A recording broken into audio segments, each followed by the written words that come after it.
Hello guys, मैं एक नाच गीत सुना रही हूँ। देखिए आप लोगों को पसंद आएगा तो लाइक करिएगा, कमेंट करिएगा। नैहरे में लाग नहीं मनवा हो, मनवा हो ननद जी के भैया। नैहरे में लाग नहीं मनवा हो, मनवा हो ननद जी के भैया। कब ले जइब गवनवा हो, गवनवा हो ननद जी के भैया। कब ले जइब गवनवा हो, गवनवा हो ननद जी के भैया। नैहरे में लाग नहीं मनवा हो, मनवा हो ननद जी के भैया।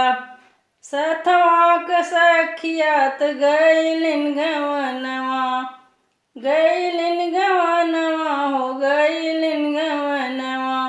बीती गैल पूरा अगहनवा हो, अगहनवा हो ननद जी के भैया।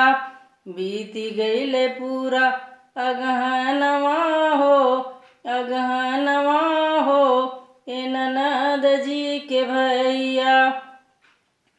कब ले जाब गवनवा हो, गवनवा हो ननद जी के भैया। नैहरे में लाग नहीं मनवा हो, मनवा हो ननद जी के भैया।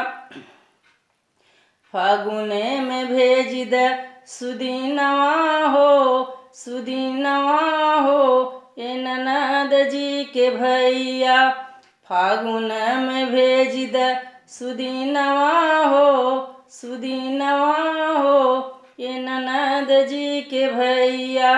नैहरे में लाग नहीं मनवा हो, मनवा हो ननद जी के भैया।